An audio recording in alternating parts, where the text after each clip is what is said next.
Planetary motion को explain करने के लिए केपलर ने 3 रूल्स दिए थे जिन्हें हम लोग केपलर लॉ के नाम से जानते हैं।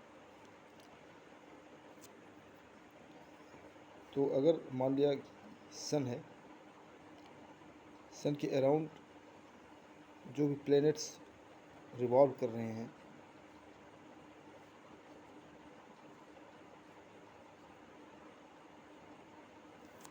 तो इसको एक्सप्लेन करने के लिए केपलर्स ने 3 लॉज दिए थे। 3 लॉ ऑफ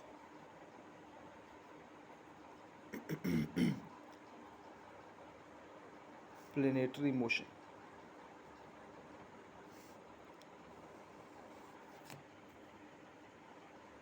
तो पहला जो इनका रूल था, पहला था लॉ, वो था the law of elliptical orbit. The law of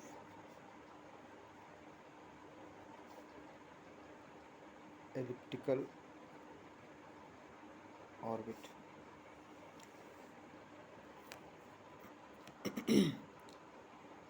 इसका मतलब the every planet moves in an elliptical orbit around the sun and the sun placed at one of the focus. तो जितने भी प्लैनेट्स हैं वो the planets are revolve, the planet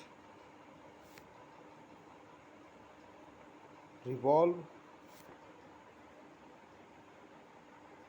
around the sun in an elliptical path। यानी कि जो उनका path होता है प्लैनेट्स का वो सर्कुलर ना होकर के एलिप्टिकल होता है, और जो सन होता है वो किसी एक फोकस पर सिचुएटेड होता है। एंड द सन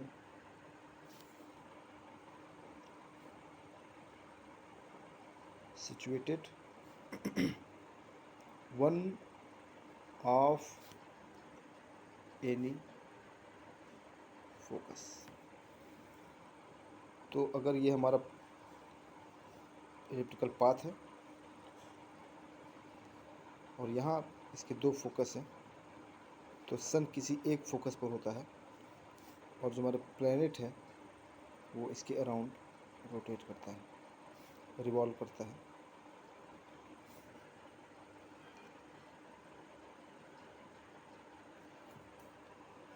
पहला रूल ये था। दूसरा था the law of area. The law of area यानी the radius vector drawn from the sun to a planet sweeps out equal area in equal time. यानी दूसरे शब्द में the areal velocity is constant. अब इसको इस तरह समझें कि अगर हमारा प्लैनेट सन के अराउंड रिवॉल्व कर रहा है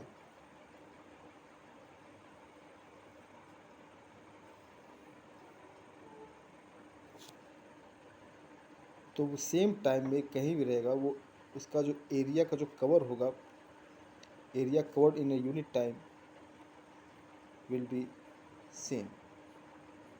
ये पोजीशन ए है, ये ए डैश है, और दूसरी पोजीशन एक यहाँ पर आ गई और यहाँ पर आ गई।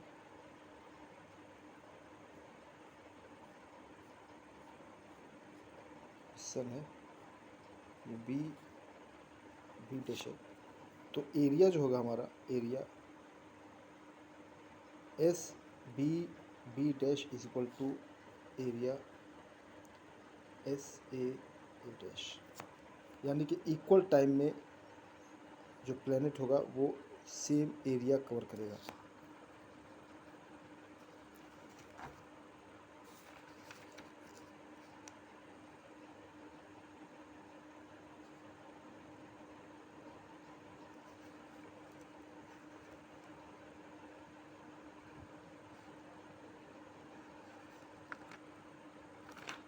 और तीसरा और सबसे इम्पोर्टेंट रूल कि जो सेमी मेजर एक्सिस और टाइम पीरियड होगा रिवोल्यूशन का, इसमें एक रिलेशन दिया उन्होंने जो थर्ड लॉ के नाम से जाना जाता है।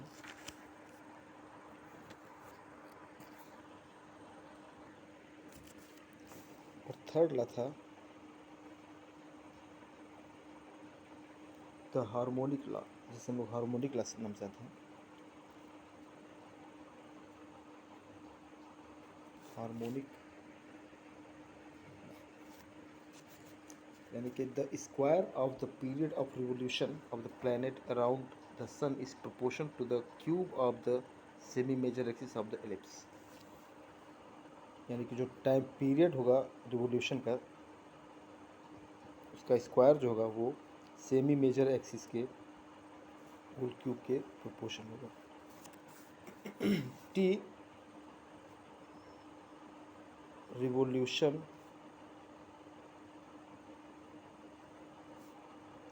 टाइम पीरियड,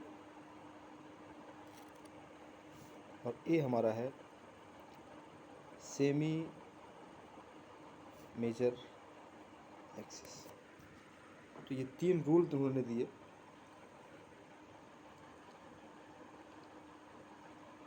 और यहाँ पर हम एक एक रूल को प्रूफ करेंगे। तो प्रूफ में पहला रूल है कि the path is elliptical. The path is elliptical यानी कि जो जितने भी प्लैनेट्स हैं सन के अराउंड वो एक एलिप्टिकल पाथ में मूव करते हैं।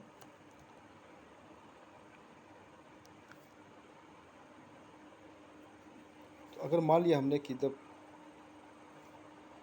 मास ऑफ सन इज एम है, कैपिटल एम, एंड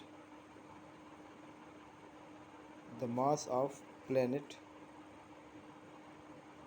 हमने स्मॉल एम मान लिया, तो दोनों के बीच में जो ग्रेविटेशन फोर्स होगा न्यूटन्स लॉ से वो दिया जाएगा। द ग्रेविटेशन फोर्स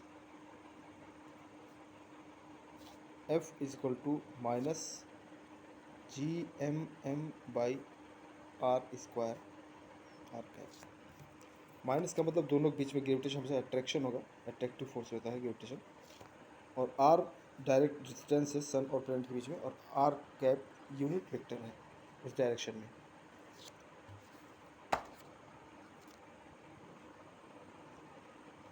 अब चूंकि ये फोर्स जो है वो न्यूटन्स के सेकेंड लॉ को फॉलो करेगा, तो द सेकेंड न्यूटन्स लॉ जो होगा, this force will be balanced by Newton's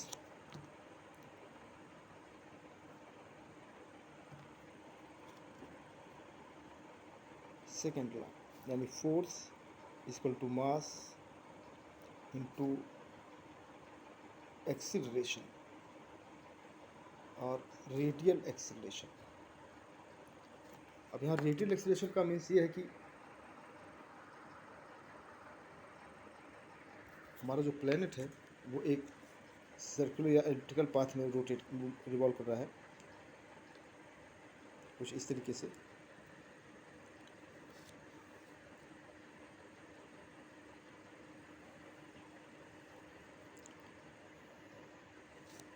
यहाँ हमारा सन है, यहाँ प्लैनेट है मान लिया, और ये प्लैनेट से जो सन का डिस्टेंस है इसके बीच में न्यूटन का ग्रेविटेशन फोर्स लग रहा है।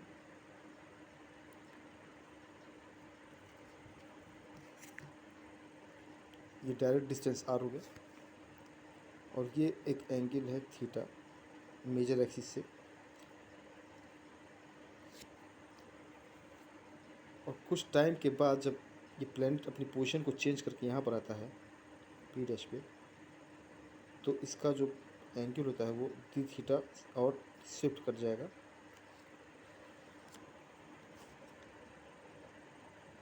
तो रेडियल एक्सीलरेशन जो होगा वो इस डायरेक्शन में होगा। हमारा प्लैनेट टेंजेंशियल डायरेक्शन में मूव कर रहा है, और हमको ये रेडियल एक्सीलरेशन निकालना है। तो इसके लिए मास m प्लैनेट का। और रेडियल एक्सीलरेशन का जो डिफिनीशन है वो d2r/dt2 minus r d θ/dt whole square. ये रेडियल एक्सीलरेशन होता है किसी सर्कुलर मोशन में, ये रेडियल एक्सीलरेशन कहा जाता है इस तरह से। तो अब ये दोनों इक्वेशन 1 और 2 दोनों सेम होंगे, तो उस कंडीशन में -gmm/r²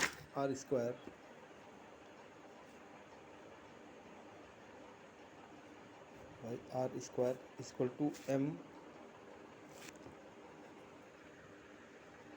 d2r/dt2 minus r² dθ/dt whole square. यहाँ से m कैंसिल आउट हो जाएगा, तो जो बचेगा वो बचेगा d2r/dθ2 माइनस r dθ/dt का whole square is equal to minus gM/r²।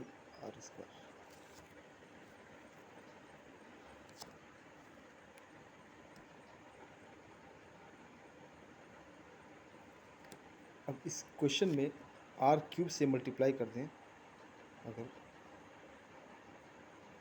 Multiplying by r³ दोनों साइड में, तो ये हो जाएगा r³ d2r/dt2 माइनस r⁴ और dθ/dt ये ओमेगा होता है, सिंस dθ/dt एंगुलर वेलोसिटी है omega, is equal to r³ multiply यहाँ करेंगे हम, तो माइनस gm/r², सॉरी r होगा,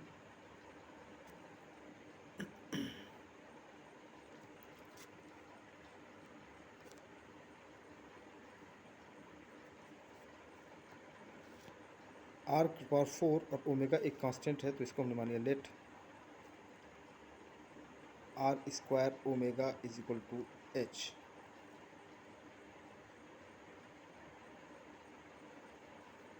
then r³ d2r/dt2 minus h² हो जाएगा ये, equal to minus gm/r।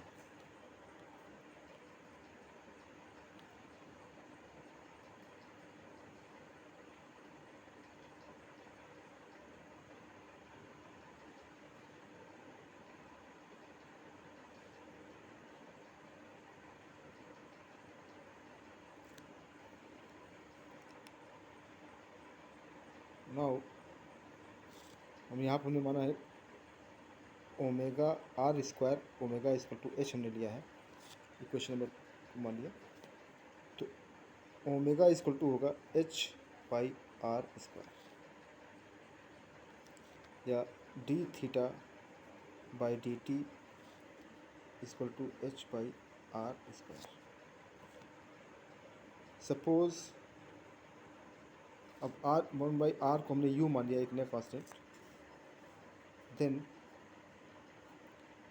dθ/dt equal to h/u² हो जाएगा, तो dθ/dt इक्वल टू h/u² हो जाएगा। और इसको अगर हम डिफ्रेंशिएट करें इस फंक्शन को टाइम के रिस्पेक्ट में,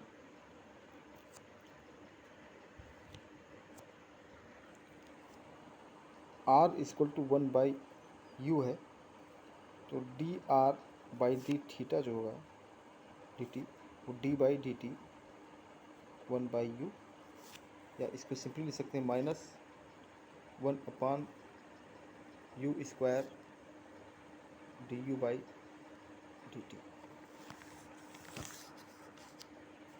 या थोड़ा सा रीअरेंज करें 1/u²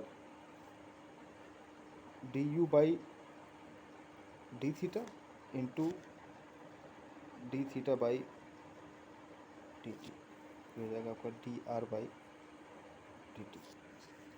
D theta by d T हम ऑलरेडी यहाँ निकाल चुके हैं एच यू स्क्वायर से, तो ये होगा -1 by u square d u by d theta, और ये हमारा आया था एच यू स्क्वायर। तो यू स्क्वायर कैंसिल हो जाएगा, बचेगा -h d u by d theta d r by d T.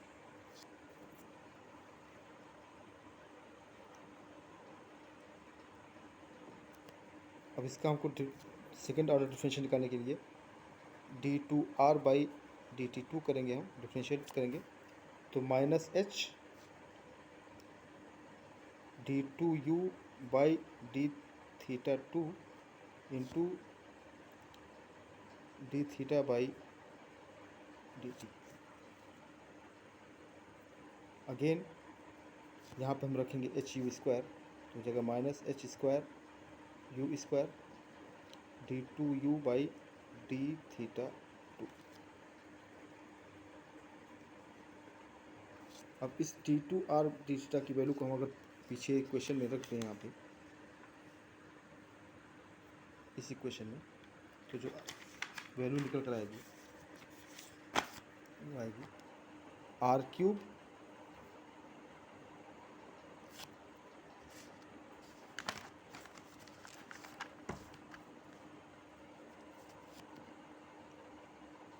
-h u square d two u by d theta two -h square equal to -gm by GMR, जो कि R equal to 1 by u हमने माना है, तो ये हो जाएगा 1 by u square u cube -h square u square d two u by d theta two -h square equal to -gm/r equal to 1 by u. यहाँ पे यू क्यूब है, यहाँ स्क्वायर है, तो कट जाएगा, कैंसिल हो जाएगा, -h स्क्वायर यू बचेगा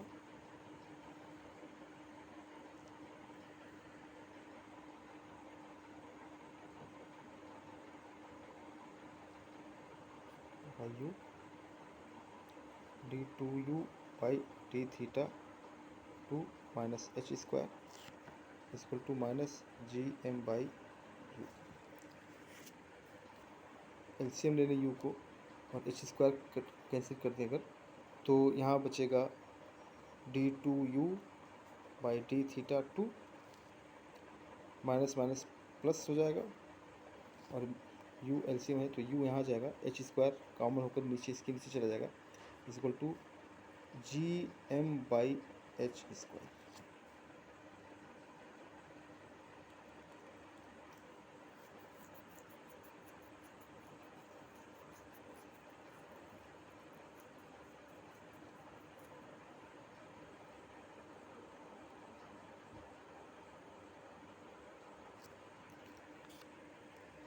या इसको सिंपली लिख सकते हैं d two u by d theta two plus u minus GM by H square equal to 0। ये एक डिफरेंशियल इक्वेशन है।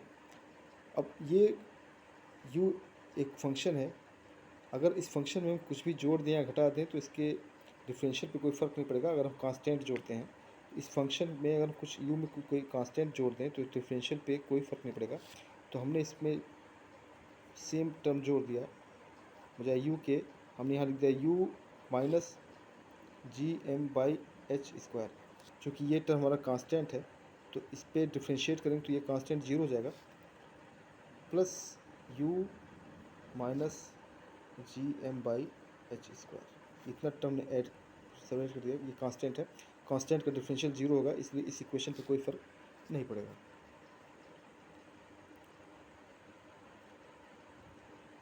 तो ये इक्वेशन हमारा जो आ गया वो एक डिफरेंशियल इक्वेशन है, सेकेंड ऑर्डर डिफरेंशियल इक्वेशन है। This is second order differential equation, और हमने इसको कांस्टेंट को मान लिया suppose let us u minus g M by H square equal to a cos theta. ये हमने सपोज कर लिया, तो u इक्वल टू हो जाएगा A cos theta plus G M by H square.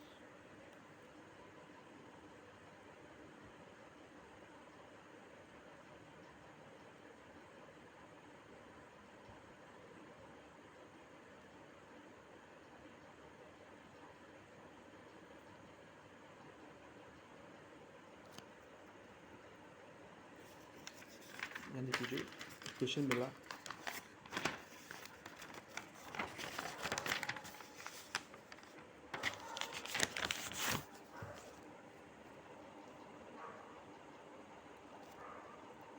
u is equal to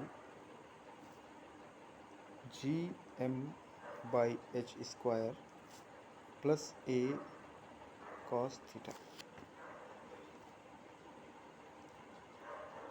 इसमें H square से यहाँ H by square by ji M से अगर हमें मल्टीप्लाई कर दें तो ये u equal to 1 plus A H square by G M cos theta, या u equal to 1 by are है, तो h square by G M by r equal to 1 plus A H square by G M cos theta.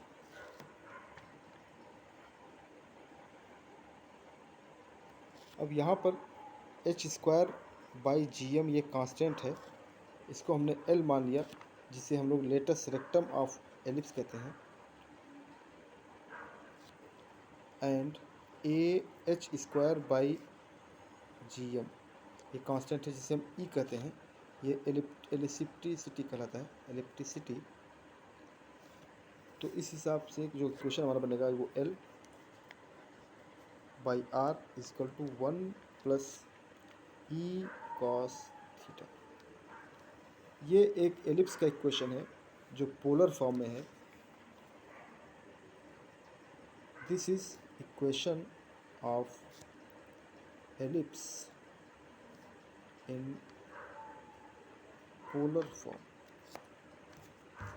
जैसा कि हम ellipse का equation जानते हैं, x square by a square plus y square by b square equal to 1। ये standard normal general equation है ellipse का, और ये हमारा किसी एलिप्स का पोलर फॉर्म है।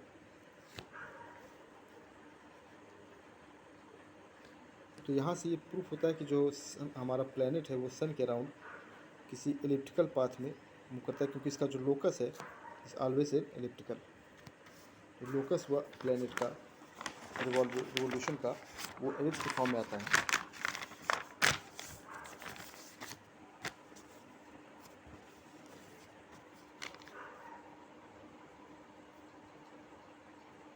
The locus of planet is in elliptical form। तो पहला ये थ्योरी, पहला लॉ केपलर का कि प्लैनेट्स जो होते हैं वो सन के अराउंड एलिप्स फॉर्म में रिवॉल्व करते हैं। दूसरा रूल है the areal velocity is constant. अब एरियल वेलोसिटी का मतलब हुआ कि d s by d t. D area है, या इसको लिख सकते हैं half r into v. V planet की वेलोसिटी है, आर रेडियस है, सन से प्लैनेट की दूरी डिस्टेंस है। इसमें हम अगर मास से मल्टीप्लाई कर दें ऊपर नीचे तो are V M by 2m। या इसको इस तरह लिखें mv/2m, या mvr एंगुलर मोमेंटम हो गया J/2m।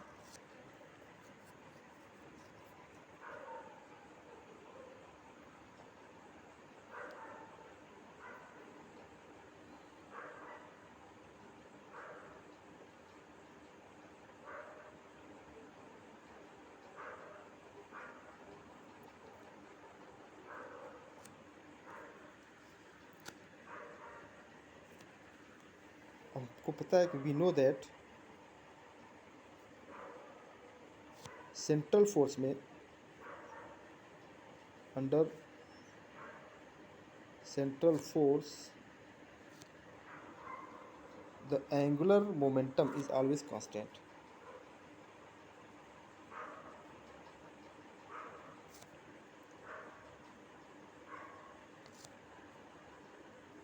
यानी कि जे हमारा हमेशा कांस्टेंट होता है।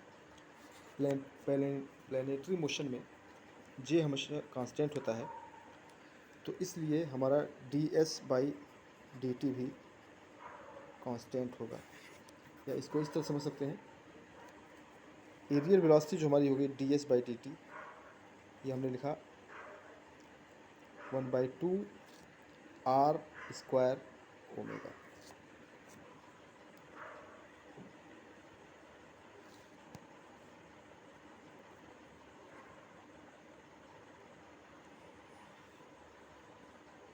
और ये r² ओमेगा हमने माना था h के h/2, और ये h हमारा कांस्टेंट है। तो इस तरह से प्रूफ होता है कि चूँकि प्लैनेट जब किसी सन के अराउंड मूव करता है, रोटेट रिवॉल्व करता है, तो उसका जो एंगुलर मोमेंटम है वो जे कांस्टेंट रहेगा। और एंगुलर मोमेंटम पे डिपेंड करता है areal velocity ds/dt equal to J/2m। यहाँ पर जे कांस्टेंट है तो एरियल वेलोसिटी भी कांस्टेंट होगी। तो जितने भी प्लैनेट्स हैं सन के अराउंड वो जो रिवॉल्व करते हैं, तो यूनिट टाइम में, एक दिए हुए टाइम में इक्वल एरिया को शिफ्ट करते हैं।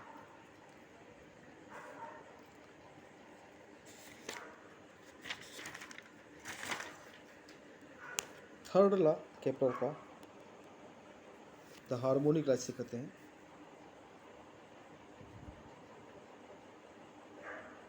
हार्मोनिक लॉ, द पीरियड जो प्लैनेट्स का पीरियड होगा टी होगा, प्लैनेट का पीरियड,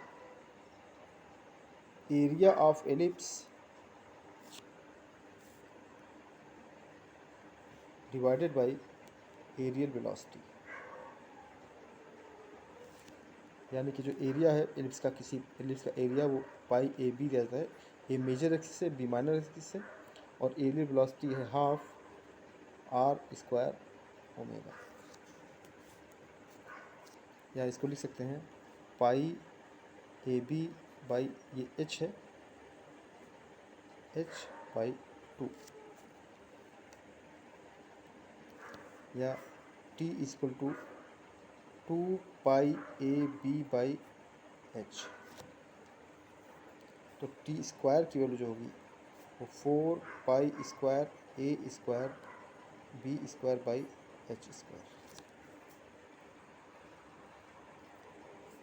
अब चूँकि हमको पता है since h²/gm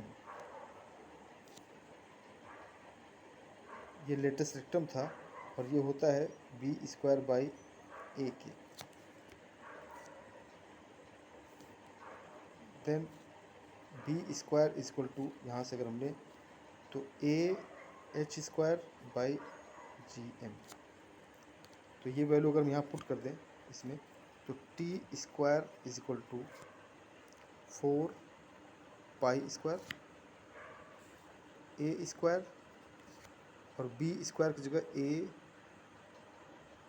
AH²/gm into h²। h² cancel हो जाएगा, ये बचेगा 4π²A³ बाई gm। 4π²/gm ये हमारा कांस्टेंट है, तो इसलिए t² प्रोपोर्शन टू AQ। तो ये प्रूफ हो गया कि जो हमारा टाइम पीरियड होगा वो रिवोल्यूशन का, उसका स्क्वायर सेमी मेजर एक्सिस के होल क्यूब के प्रोपोर्शन होगा।